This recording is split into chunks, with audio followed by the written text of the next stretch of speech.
सभी को नमस्कार। मैं गीतांजलि कुशवाहा कक्षा 10वीं की छात्रा आप सभी के समक्ष हिंदी भाषा पर अपने विचार लेकर प्रस्तुत हूँ। मैं अपनी बात की शुरुआत कुछ पंक्तियों द्वारा करना चाहूँगी। बिन मातृभाषा के साहित्य भी वीरान रहेगा, बिन मातृभाषा के साहित्य भी वीरान रहेगा, हिंदी रहेगी तभी हिंदुस्तान रहेगा, तभी हिंदुस्तान रहेगा। मित्रों, हर वर्ष की भांति इस वर्ष भी हमारा विद्यालय हिंदी सप्ताह मना रहा है।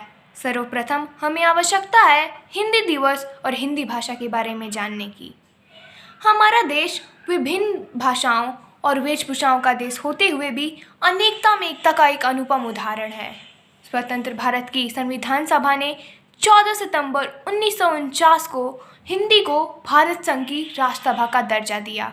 इस निर्णय को कायम रखने के लिए हम प्रतिवर्ष 14 सितंबर को हिंदी दिवस मनाते हैं। लेकिन मित्रों, क्या आप लोगों को नहीं लगता कि हिंदी को राष्ट्रभाषा का दर्जा मिलना चाहिए? इस माँ धरती की धरा पर जन्मे अधिकतर बच्चे सर्वप्रथम हिंदी ही सुनते हैं।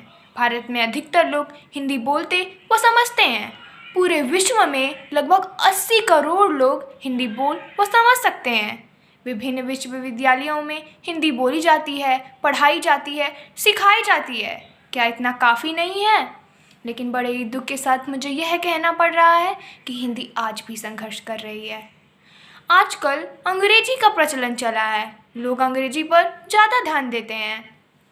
लोगों में से उन्हीं को पढ़ा लिखा माना जाता है जो अंग्रेजी बोल सकते हैं, और जो हिंदी बोलते हैं उन्हें गँवार माना जाता है, जो कि अत्यंत निराशाजनक है।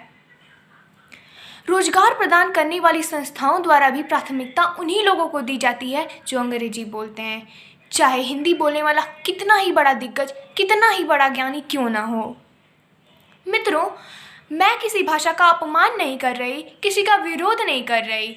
हर भाषा का अपना एक महत्व होता है। हमें अनेक भाषाएं बोलनी चाहिए, सीखनी भी चाहिए, लेकिन इसका मतलब ये नहीं कि ताई, चाची, मौसी के लिए हम अपनी जननी माँ को भूल जाएं।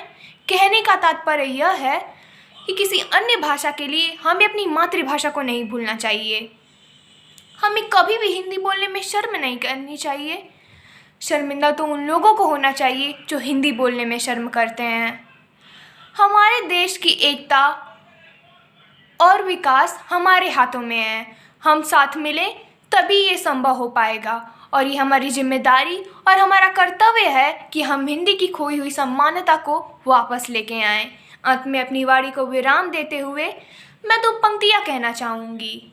सूंधी सुगंध मीठी सी भाषा, सूंधी सुगंध मीठी सी भाषा, गर्व से कहो हिंदी है मेरी भाषा, हिंदी है मेरी भाषा। धन्यवाद। जय हिंद, जय भारत, जय हिंदी।